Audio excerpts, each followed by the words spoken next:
Forging a successful career path begins from your foundation, a foundation of quality and professional education. It is a weapon of transformation and a passport to the future. Hipmat's credibility and years of training thousands of professionals in HND, BTech, BSc, and MBA in the schools of business and management sciences, engineering and education, with remarkable mentorship from the University of Bamenda for the BTech and MBA and the University of Boya for the BSc program is second to none.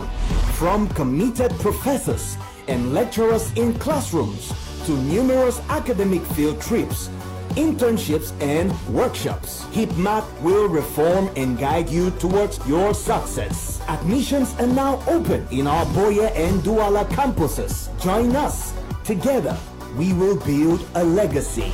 Hipmat is what it is today because of its excellent and competent teachers. You choosing Hipmat will be the perfect place to gain that professionalism that you need to further your educational career. The Higher Institute of Business Management and Technology, the University Institute for Professionals.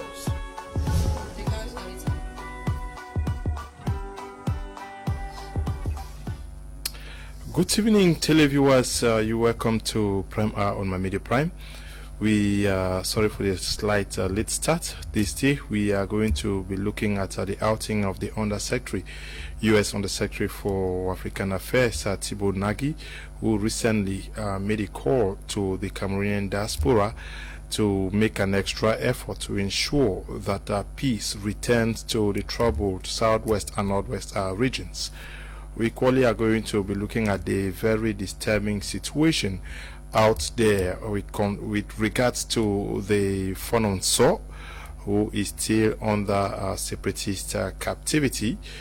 Also, we are going to be looking at the situation of Emeritus Cardinal Tumi, who was also taken alongside the Fononso, and the chief of one of the chiefs in Boya, who was recently killed and the palace burnt down into ashes. We are going to be discussing these two topics with our panelists who are in the house already.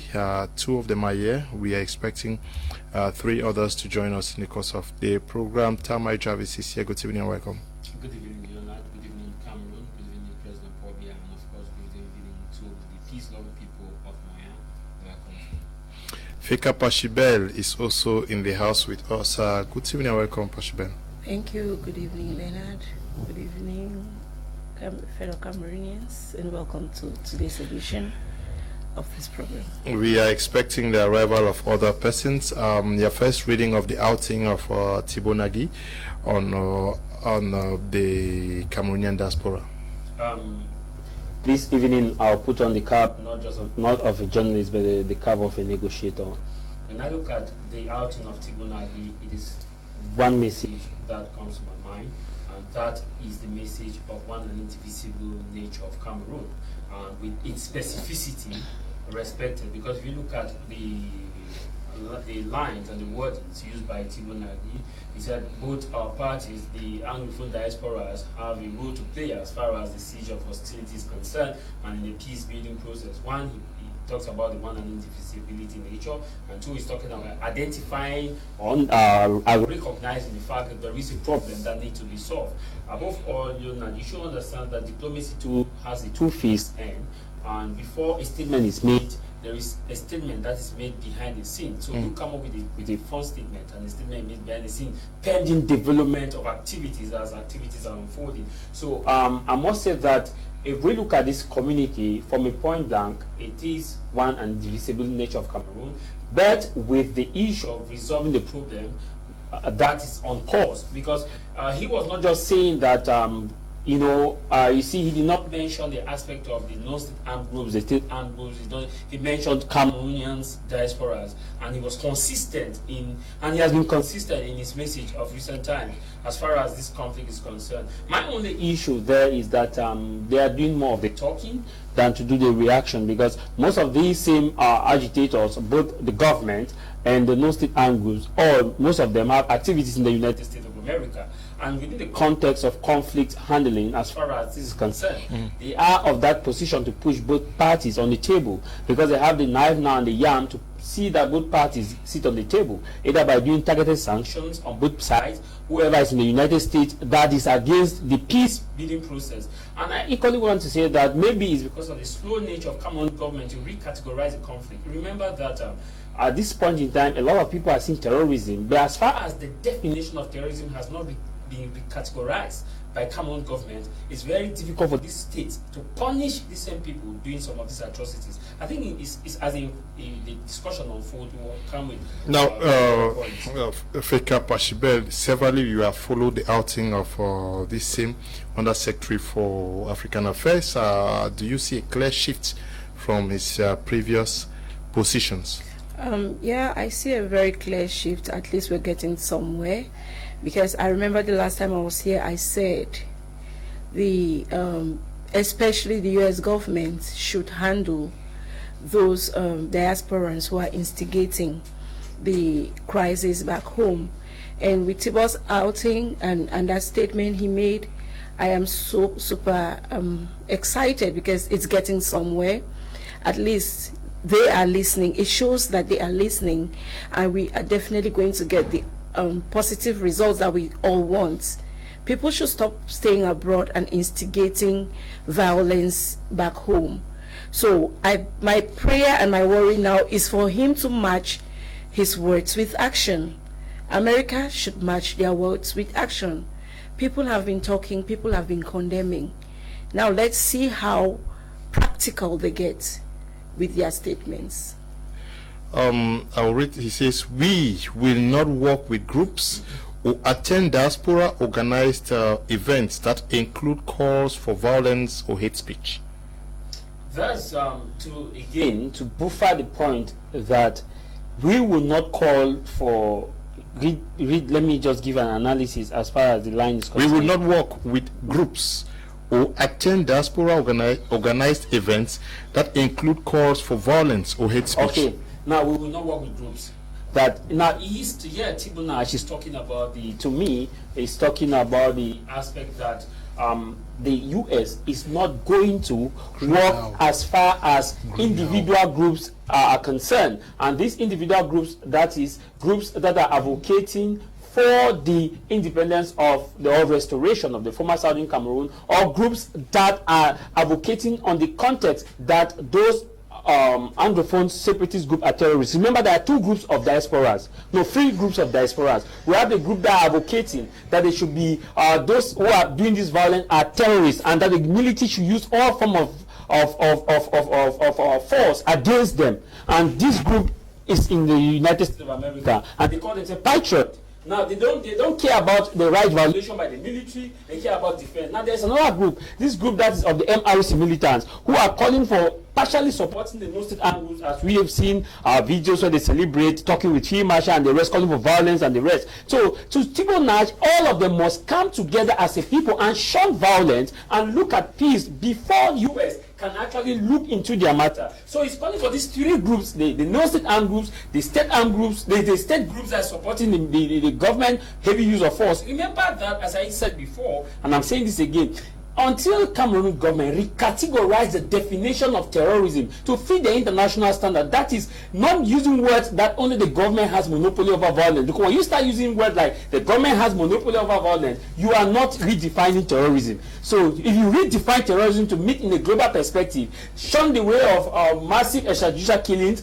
and look at meet with your actions, proposed actions, as far as you have been saying, I think it will make sense. Remember that when this crisis started, a lot of promises were made, and the US too is looking forward to see that these promises are kept. As long as these promises are not kept, things will go down. Okay, Senior Barrister Ashu Emmanuel is in the house with us. Good evening and welcome.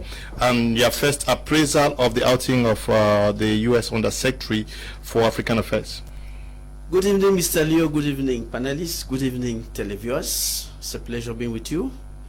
Well, Mr. Thibault Nash has almost the same reading as my humble self, because I personally think that going by the recent surveys that were conducted, especially by the Coalition for Dialogue and Negotiations, we have about 86% of the Southern Cameroonians who were interviewed who opted for total independence. Now, before Mr. Thibault Nash came up with this statement, I said, well, it is good to want total independence, but if you were given that independence, are you sure you are going to enjoy it? Because in the present context where we have well over 8 armed groups, each one backing down the other's throat, I don't think that if that total independence were granted, Southern Cameroonians will enjoy it, because it is very likely that while we are there fighting each other, multinationals will come in and loot the wealth, or the mineral wealth. So I think that, like Mr. Nash rightly says, these groups have an interest to come together and speak as one person. And we look at it, it looks very unlikely.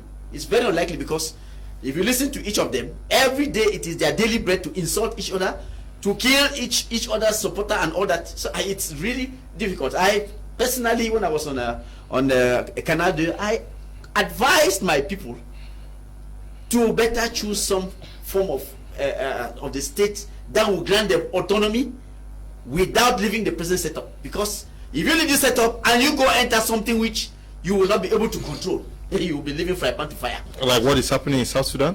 South Sudan will be a joke, because in South Sudan you have just 2 parties. Here we have 8 or more. Why are you so convinced that it's going to be difficult to work together? Look at the you've tested. Excuse me. Look at the various actors who are concerned. Who of them is willing to bow down to the other to allow the other to lead? Nobody.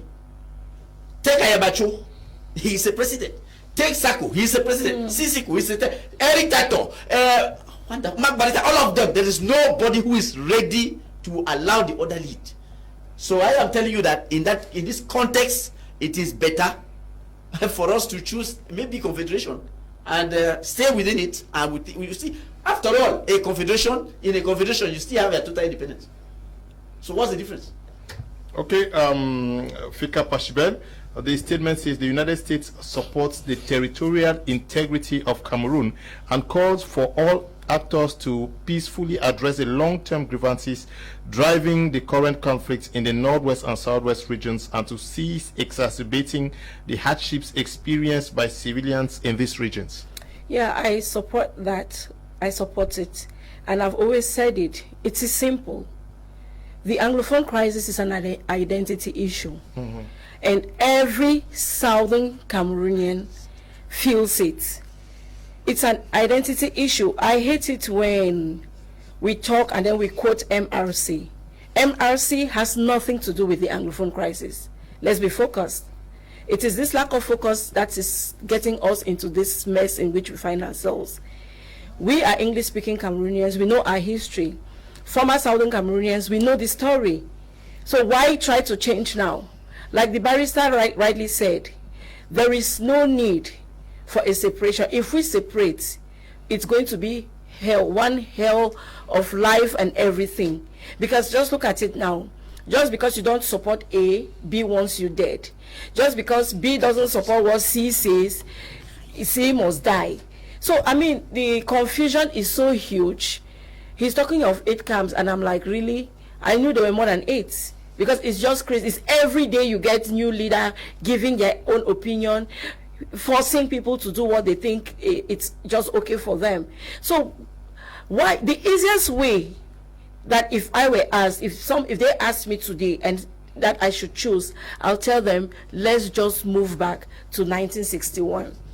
Let's go back to 1961, to the two-state federation, and let's see how from there we can grow up and develop and get what we want. We need to prove to ourselves that we can be responsible to take certain decisions and govern ourselves. Yeah, but this is the first time that I'm sure he's making this outing that the United States supports the territorial integrity. I'm not sure we've heard him say this in the past. Is this also because of the observation Barrister just raised?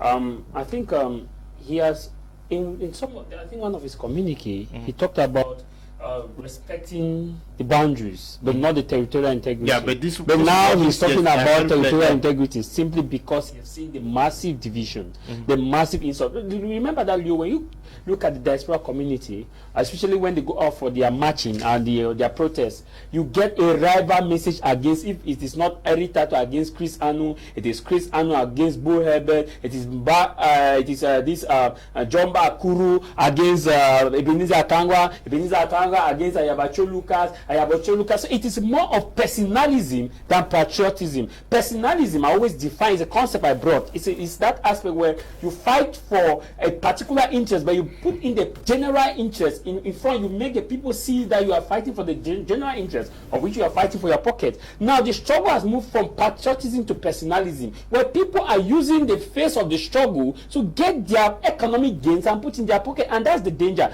We're in an emotionally charged conflict here, and many people tend to see that there are just two people in this conflict. There are not two people in this conflict, and Tibo Nagy, I've said it there. You remember Tibo Nagy talk about the common man, that's the hardship of the common man. Now there are three parties in this conflict. There are the government, there is a government, there are no state armed groups, and there are you and me. We are the third side of this conflict, and the third side are those of us whose activity of either the state armed groups or the non-state armed groups affect us directly or indirectly, like hardship. We are facing the hardship, as Tibo Nagy pointed out, and now the students who Tibo Nagy said they should safely go to school are inside the third side. The women are inside the third side. We are now, so Tibo Nagy is calling now not just on these two people to see how they can resolve the conflict, but to see how they can together make our own sector, the third side, feel at peace and see development. I think that these same guys at the diaspora, they are now chasing not just a shadow, but they are chasing a lost battle. Because from the initial perspective, how do you explain that on September 22? Look at the population that went out to the streets on September 22. Look at 2017. Look at the population that went out even on 1st October 2017. And the population was huge. But the same persons who went out on September 22 out of a sudden have become blacklegs, have been kidnapped, have not been allowed to go to school. The same person who gave their identity, who came out and voiced their concern and gave the international community the favor to understand that it is an identity problem. But what's happening with this same person? They are kidnapped, they are being mailed, they are killed. I watched Eric Tato say this is not time for diplomacy, you are just against blah blah blah blah blah. And I asked myself that, is this the culture we are building? An Anglophone culture is that culture of respect. An Anglophone culture is that culture of the force of argument than the argument of force. That culture that say, okay, let me listen to you talk, and let me hear you talk, and you choose to listen to me talk. To me, Tibo Nash is coming because he has not just seen the division within the diaspora, even within the government. There is massive division. The government is really divided. In fact, the government and the diaspora and the Ambazonian separatist group are the same in terms of attitude, content, behavior, manners of approach, and strategy, and above all, roles of engagement. If you look at it, it's the same. So Tibo Nash is not just addressing their own side, but it's equally addressing the government, because the government has a sole responsibility to get the kids to school. But this message is addressed to the Cameroonian diaspora.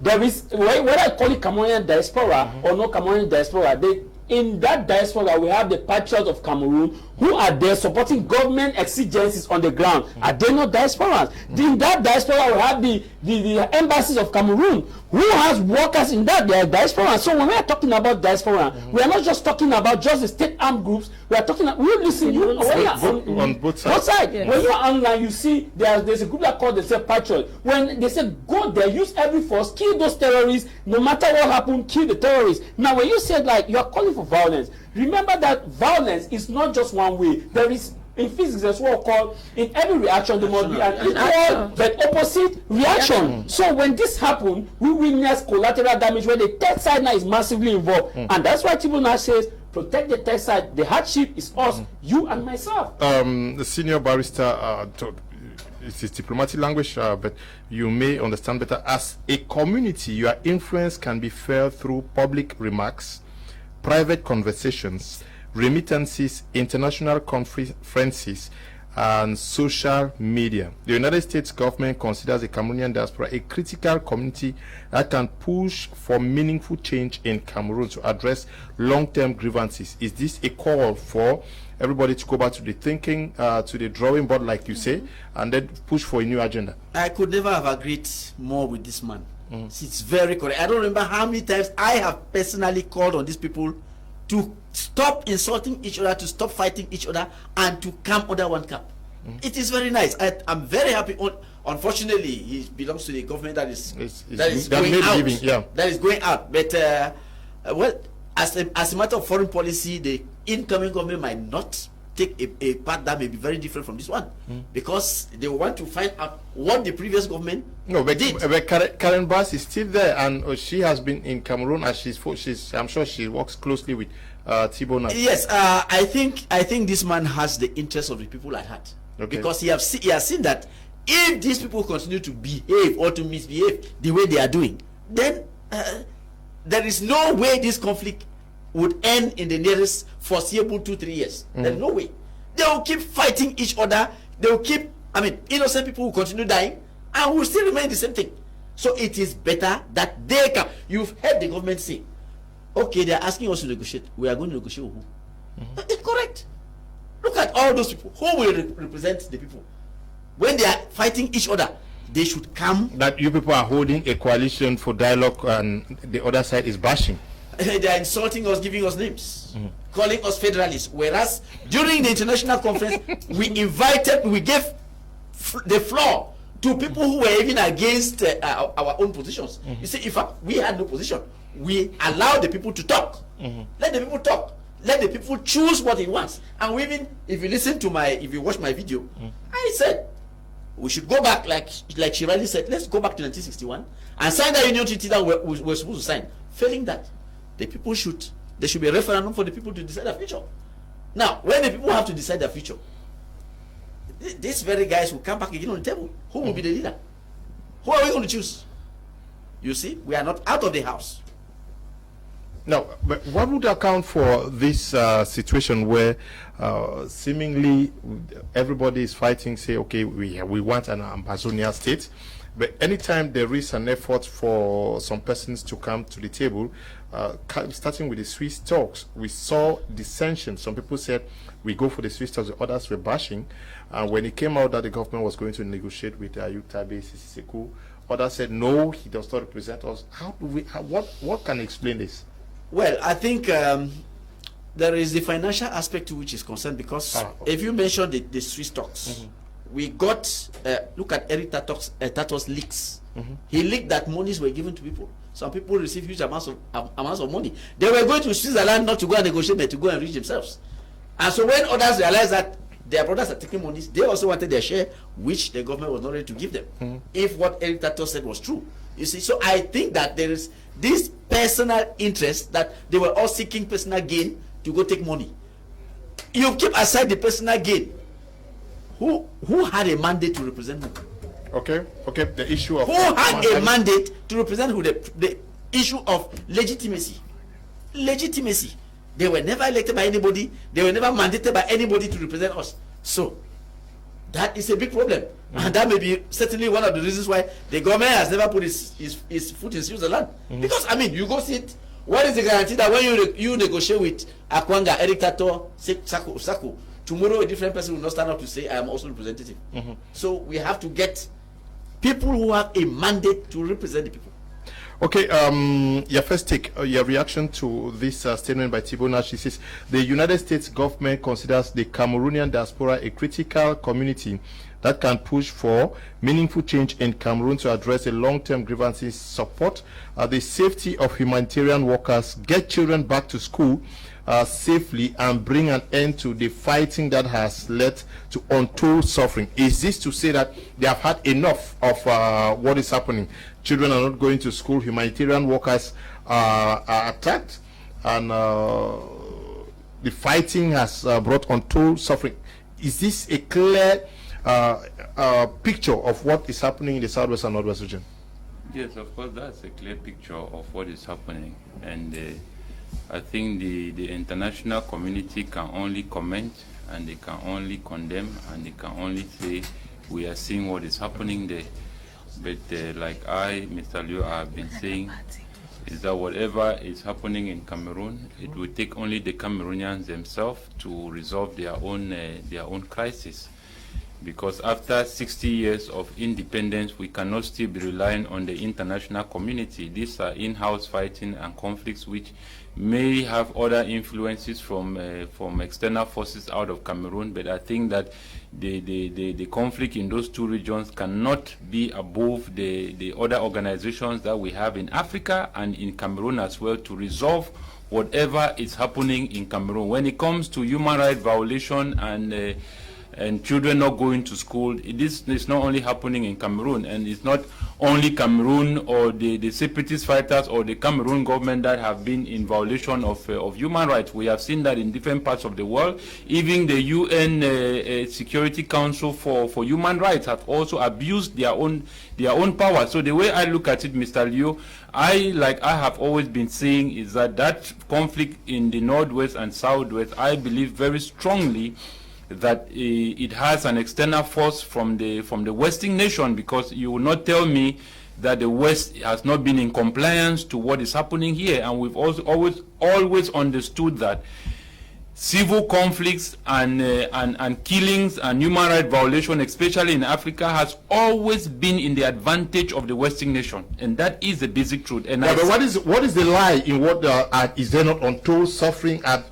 Is it not important to raise the fact that children are not going to school? What is the lie in what he's saying? You mean what the international community is saying? No, it's Thibault Nash who is saying, yes.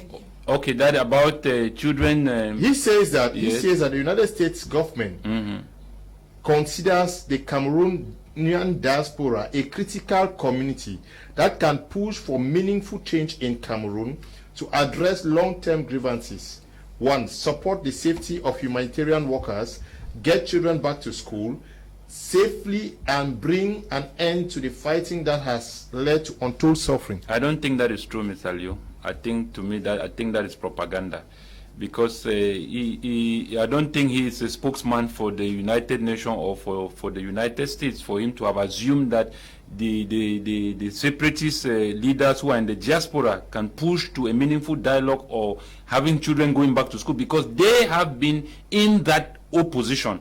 Like we said here from the beginning, the people who started the school boycott were not the government, it were the separatist fighters. So I don't think that these guys are out for any meaningful dialogue, or they are out for any meaningful change. Are you really getting what he's saying? He is calling on them to do that. That's why I'm saying that it is not possible. Okay. Yes, it is not possible. It's not possible, Mr. Liu. It's not possible. Yeah. I think that particular phrase touches both camps. It touches the government, and it touches the leaders, the separatist leaders. Yeah, because I think the government, what they did, nobody can convince me about that. The major national dialogue that took place, to me, that was the most stupid thing the government ever did, because this Anglophone crisis is for the Northwest and the Southwest region. And if they had that dialogue because of these two regions, I do not see any reason why they had to bring in the people from the 10 regions and then not get the people directly involved on that table. So for me, I would want the government to call for another dialogue. This time, let it be specific, to the northwest and the southwest regions, and let's see if these diasporans will not come. At least if they don't have any reason not to attend, because now everything is virtual. They can attend through Zoom.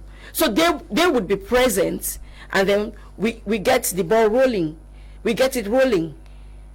So government has its own moral responsibility to play, to put an end to this madness, because this is pure madness. Yeah, we count on the Cameroonian diaspora in the United States to participate constructively in addressing the concerns about Cameroon. Is there reason for those living in the United States to take this very seriously? Yeah, there is reason for them to take it very seriously.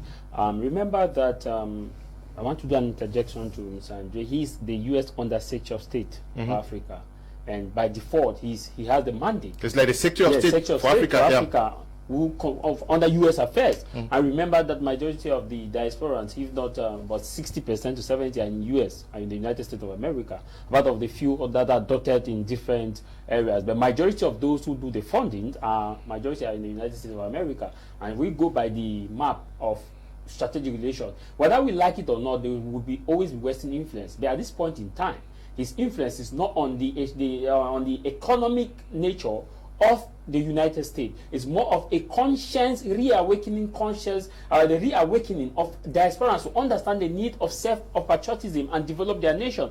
Remember that when we look at the division that is ongoing within the various ranks, the government and the non-state armed groups, what is happening is that people have decided to call a spade a knife and to extort money. The government side and the separatist side. At this point in time, what happened? The common man is caught within the leap. So for this to happen, there must be that reawakening, there must be that unity, there must be that sense of judgment, there must be that sense of argument, which must be equal to the force in which a common man is being subjected to. Now, if we come to what Nat Tibun is saying in terms of the Cameroon diasporans having a good chunk of resolving this crisis, this crisis, majority of the money in terms of strategies comes from the diaspora, and the activism comes from the diaspora. But the truth of the matter here is that the fighters on the ground have their autonomy different from the diaspora.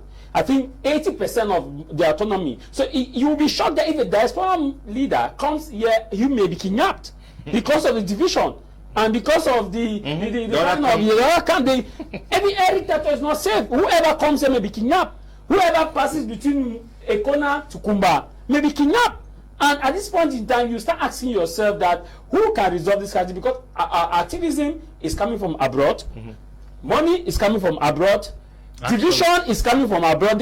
Those in abroad are pushing high division on those on the ground. We've watched videos of fighters saying that, hey, that's why when I left that wheel down a division, we don't. So at the end of the day, you see, Nash has the information that it is only the diaspora, and even those who are advising the government to take the decisive measures are the diaspora and the Cameroonian patriots that are saying that we are in the United States. We know what these guys are doing. Don't do this, don't do that. These guys. So at the end of the day, those who are of the patriot and those who are of the non-state armed groups, they have direct influence on the ground. Until these two parties sit, then the third party will not be able to save. And now there's another shortcut to this. The third side can resolve that within the blink of an eye. That's the population. The population. Now, Senior Barrister, we count, Tibonage says, we count on the Cameroonian diaspora in the United States to participate constructively in addressing its concerns about Cameroon.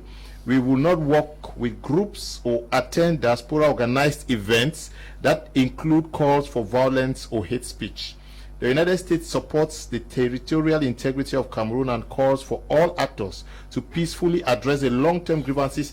Is this in any way going to shape how the diaspora is going to work from what you are observing? Well, I think that is somehow is a declared support for our activities, for the coalition, because you see that some people came out to attack us, came out to give us names and all that. All those groups who are preaching violence will not have US support. They will not. So if you want US to support you, you have to talk peace. Now, there is something that we have to look at. You see, who commands the ideological warfare in southern Cameroon? Who is the person who gives the commands? Is it the locals or the diasporans? When they say there is lockdown, it's decreed from Maryland and it's executed. When they say we want Mami Water goes down, it's from there. It's not from the ground zero. But that doesn't mean ground zero has nothing to say. Because most of the money, I've seen several posts by Eric Tactor saying that the monies that were said never reach the grassroots. That means the people who are down there have to devise means of earning a living. And when they do, you don't expect somebody to sit in Maryland and give them orders. So they have to work hand in hand. So while I agree with Mr. Thibault Nachi, he should not underlook the role of those generals who are in the field, because they have a big role to play. Most of them have become warlords who fend for themselves. They know how to go to Nigeria or wherever and get their arms and everything. Their supplies. Their supplies. So yeah, don't tell them, because I remember, people from the diaspora don't send them supplies. I remember. You must take them into account. And I think when the government was organizing its major national dialogue, it understood that point and tried to call some of them who normally refuse to come. Okay. So I think the person who gives the commands should be taken into account. The U.S. is a U.S. From this outing clearly stating its position. Mr. Leo, that question, I think maybe I'm losing the context of the conversation here, but the way I have been looking at this thing is way different from the way they are presenting as probably maybe the diaspora bringing out the solution to the crisis in Cameroon. No, Thibault Naji, the U.S. Undersecretary, is asking the Cameroonian diaspora to to make sure that they work for peace to return in the southwest and northwest region. And it's making it very clear that the United States henceforth recognizes the territorial integrity of Cameroon, and that they will henceforth not work with any group that calls for violence. Okay. Yes, in Cameroon. Well, I think that it is a coalition that has to be joint efforts, not only by the people in the diaspora. Like he was saying, yes. it has to be also with the people who are on ground and other stakeholders who can participate in bringing out or in working together to see that peace return back into those two regions. You see, and it is also very important that if it is being tackled at that level of the diasporans, those that are out there, if they can come together and reach a consensus on seeing how a negotiation can be carried out to restore peace in those two regions, I think is very important, because we have seen that the diasporans have a role to play, but the ground fighters also do have a role to play, because we have seen in several instances where even orders were given from up there and the people on ground zero did not execute the orders. And that was even some of the things that even led to the death of General Ivo, when he began going against the people who were in the diaspora and began implementing his own self-rule on ground. So we come to realize that there must be an inclusive, like all we have always been saying, there must be an inclusive dialogue. That means that the parties that matters should take part in this negotiation and see that we can actually attain and arrive at the place where we can say, all right, we have been able to cross this difficult moment. Because if we are only looking at, like I said before, Mr. Liu, the government is not able at this junction, from the Grand National Dialogue to the reconstruction to all the other campaigns they have brought, it has not been able to negotiate one part of peace. Same like the separatist fighters on ground. So since they are looking up to somebody, that means that we should be able as well to reach on those leaders, because we have to also be aware that a lot of them are not together. They are all divided, a lot of them. So how do we get these parties all together? Okay. Good evening, Mr. Liu, and to the panelists. Thank you, people, for the update. Let those people come together and solve this problem. Esther is writing from Yaoundé. Good evening to you, Esther. This one says, good evening and greetings to Barrister Ashu. The separatist leadership is a bunch of divided people who have betrayed what would have been a genuine cause. Ngole Hene is writing from Limbe. Good evening, Mr. Liu. I'm called Elvis, writing from Yaoundé. I believe we are on the race. I just want to ask you this Question: how long did the children of Israel take to get to the promised land? They even fight against themselves. Okay. This one says, Mr. Leo, good evening. I think Ambassador Tibonach is indirectly telling Ambazonians to unite or have a just cause destroyed. The infighting amongst them is alarming. JN is writing from Bamenda. Good evening, Mr. Leo. Please, the mic of Tar Jarvis is not clear. The sound is not stable. It comes and goes. Okay, I hope that has been worked on. Good evening. Mr. Leo, please, the mic of Jarvis isn't the best yet. It breaks woefully. Thanks. Elijah is writing from Yaoundé. Stop calling, please. This one goes to you. Can we get this to you? Greetings to you all, and the panel extend my greetings to you all. Look, people should not get confused here. Mr. Ashu, with due respect, sir, if you ask who gave them mandate, it sounds funny to me, sir. Starts from the teacher trade union to the conclave in Nigeria to the IG led by Sisiko to Dr. Samuel Sako. A platform for negotiation has been put in place by the team led by Sako. All other groups should join the team.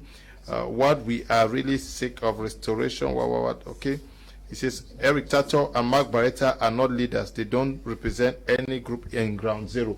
Is that not where the problem is? Thank you, Mr. Liu. I think this is somebody who does not understand what he's talking about. Okay. When we talk of the question of legitimacy, legitimacy stems from a clear mandate given to somebody by the people. So I don't know if this gentleman can tell us who elected Sisiku as president, or who elected Mr. Sako as president, or who elected Ayabacho, or Mark Barretta, or Tato, whoever elected them. We are talking of somebody who has a popular mandate. You don't represent the people by auto-proclaiming yourself leader.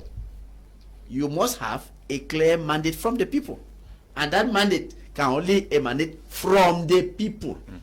That is the people on ground zero, not our children who have gone abroad to go study or go work. So he has to understand that. When they were holding their meetings in Lagos, who gave them mandate to go home meeting?